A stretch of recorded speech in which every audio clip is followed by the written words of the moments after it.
This week I've been driving this 2020 Hyundai Ioniq. This is the plug-in hybrid version, and I think it's the one to get. This thing has been awesome. I just did a road trip in it, about 550 miles today.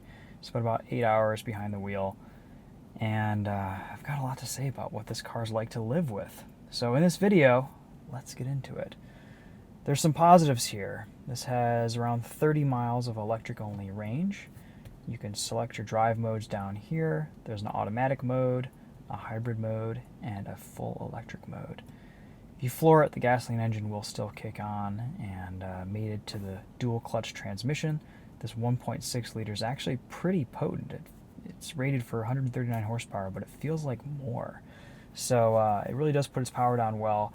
Plenty of passing power on the highway.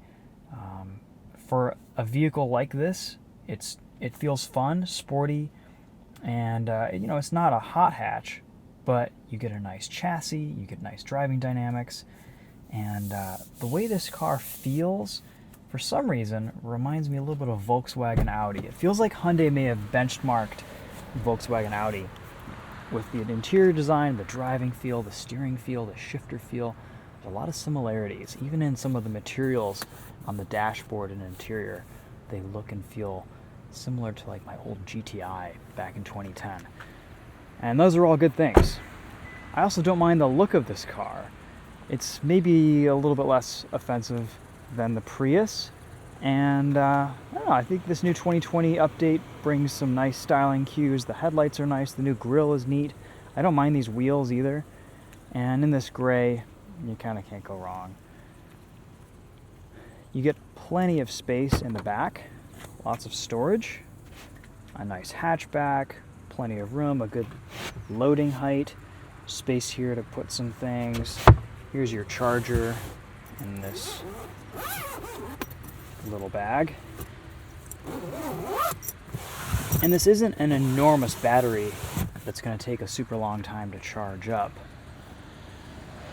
On 120, I charged this from about 50% today in about 5 hours. So it's actually pretty good. Back seats are not cavernous, but I think completely usable and very acceptable for the class. I'm 5'10", seated behind myself. I have plenty of legroom. Headroom is decent too. I'm comfortable back here. This is fine. There's no problem squeezing normal size adults in the back. A few updates for 2020. You get this new climate control interface. Looks a lot more modern, but in practicality, it's not as nice as the old buttons and knobs. This is all just kind of touch sensitive stuff. So it's fine, it works. The buttons are nicely spaced, they're big, but I do prefer the old style. But I can understand how Hyundai wants to kind of refresh and update their interiors to look a little bit more modern. Here's where you plug it in. There's where you fill it up. All right, let's take this thing for a drive. And there's some real highlights here about this Ioniq that I want to go over. One of which is, I was always a little bit curious how the seats felt on a long journey. I spent about 8 hours in it today, and I'm glad to report they're great. No discomfort, no issues. I found them to be very comfortable for my frame. This huge infotainment screen is awesome, and I love how Apple CarPlay integrates so nicely horizontally in it. It's very useful, it's very high res, there's no glare reflection, it's close to you, you can reach it. Hyundai does some of the best infotainment in the business, and this is just an evolution and a continuation of that. We have a nice high-resolution reverse camera, parking sensors all the way around. And you might be able to hear there's a faint beeping when we're reversing. But it's not annoying. It's not a weird, spooky ghost Halloween noise like Toyotas make. And it's not beeping constantly like the Prius. Good things there too. Nothing about this Ioniq stands out to me as being that disagreeable. It's really easy to live with. there are 2 drive modes. There's Eco and Sport, and you change them just by moving the shifter over. How simple is that? It's great. The handling on this is great. The ride quality is really nice. Some larger, undulations and bumps on the highway can be a little stiff. It's definitely aired towards the stiffer side, but it handles really well as a result. There's a decent amount of power here too. Throw this into sport mode, and you can use the paddle shifters as gear selectors, which is kind of neat. Whereas normally, they kind of operate the regenerative braking.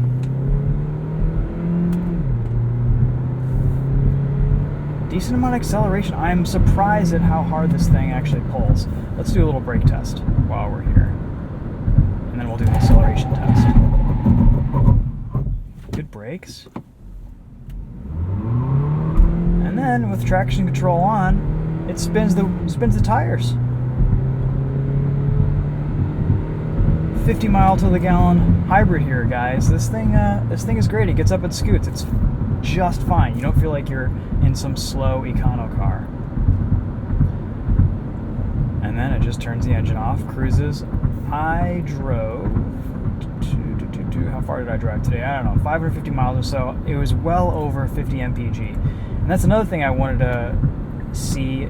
Was the last Ioniq we drove was kind of in the early spring, and it was cold out. And I was really curious to see how this performed from a fuel economy standpoint in warmer temperatures. A little hustle. This thing's fun to drive too. You can hustle it around the corners. It feels lightweight. There's a low center of gravity because the battery packs are nicely distributed around the chassis. The suspension is really well tuned for cornering. Steering feel is nice. Again, this feels like a Volkswagen GTI steering wheel. It's got the D-shaped rim, flat bottom. It's sporty. It feels nice. Besides all the gray in here, this is a great, nice kind of luxurious econo car. You feel some of the plastics in here, and you realize that, yes, there are some things that are built to a budget, but all your touch points are really, really good. There's also a little bit of road noise, which you can hear. Part of that is just this car is trying to save weight. It's reduced sound insulation for greater efficiency. It's not bad though. You can hold a conversation in here. You can talk on the phone, no problem with Bluetooth. It's great.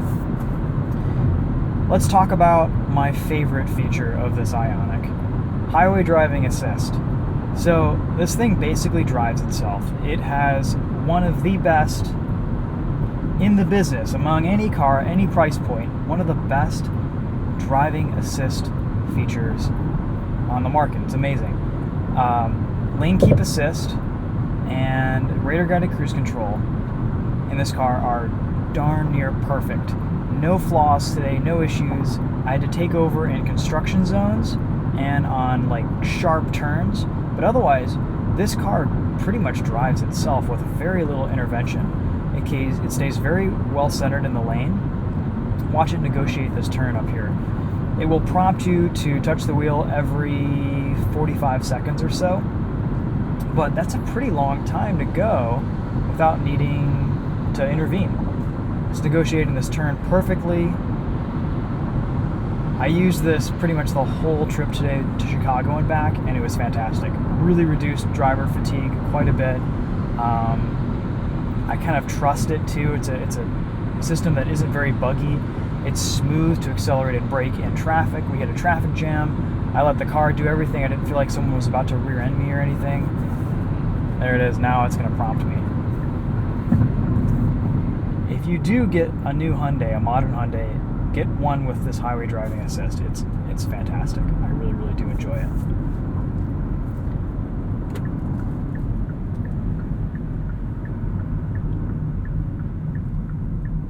Back to fuel economy. I mean, that's why you buy this. I was not being ginger on the throttle today, too. I was driving 80 miles an hour, probably averaging around 80 between traffic and speed bursts and passing slow drivers in the left lane.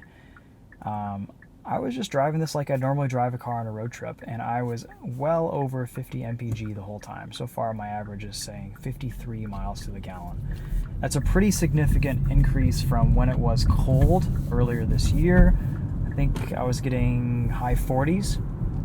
But if you have one of these cars and you're driving the normal commute of the average person, 30 miles of electric range per day is a lot, and you may not have to use gas in this car, or you may have to just use very little gas. I think it's a real sweet spot, the efficiency of this car. And then when you're driving on a road trip, you can expect 50 miles to the gallon plus when you're just cruising, and I think that's awesome. One thing I noticed too is when I was on the highway, if I would go fast and then go down a hill or just be on a plain level stretch of highway, it would cruise in EV mode at 70, 75, 80 miles an hour for a good 15 or 20 seconds or so. And that really bumped up my MPG on the readout, which is kind of cool. And that was in hybrid mode because I wanted to save the battery for when I was driving in the city. For me, those are the highlights. This is just a really nicely tuned car. Something I don't like. I don't like the regenerative braking. There isn't a linearity to it. There's no progressiveness to coming off the throttle. When you come off the throttle, you're either coasting or you're getting full regen. There's nothing in between. And you can only adjust the regen with the paddle shifters. To me, this seems like a system that you're going to be using if you need to slow down and you just don't want to move your foot to the brake pedal, so you just hold the paddle and it'll give you max regen. It's not like the B mode, the brake mode in a lot of vehicles, in that I would want to drive with it all the time. Minor gripe, but honestly I've mostly just been driving with this and with zero regen and just using the brake pedal to kind of modulate my distance and my acceleration deceleration.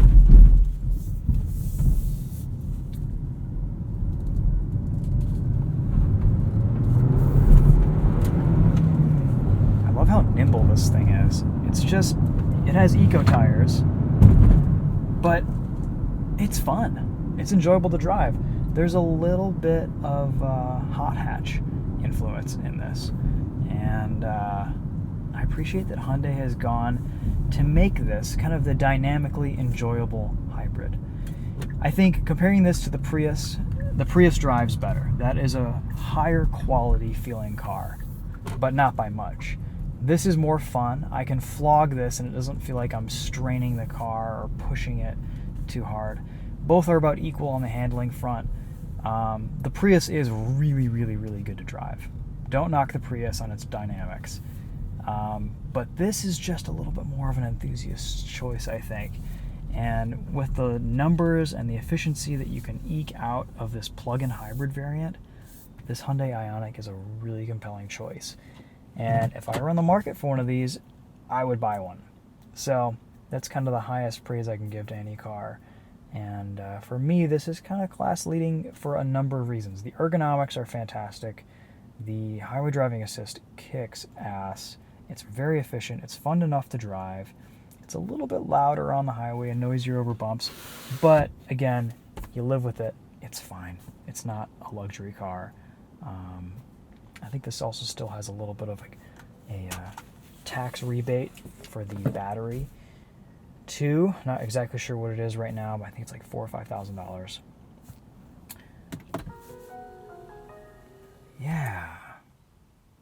I'm just impressed. It's a really nice overall package with very few gripes and very few complaints. All right, guys. Well, that'll wrap it up for the coverage on this car this week. Let me know if you have any questions. Anything else you want to know? This would also make for a good long-term car for us, I think, someday. Maybe we can get one from Hyundai. Maybe I'll even just pick one up used one day with 100,000 miles on it. And who knows? It'd just be fun to own one of these and eke out every last drop of gasoline from it. Overall, I don't think there's a huge difference between this 2020 and the pre-refresh. I did drive a pre-production plug-in hybrid when I was at a launch of one of these locally a few years ago. and I really enjoyed it. This is definitely my favorite version of the Ioniq. The electric is great, the standard hybrid is great, but this plug-in is kind of the way to go. Alright guys, well that's it for this one. Thanks again for watching. We will see you in the next video. Take care.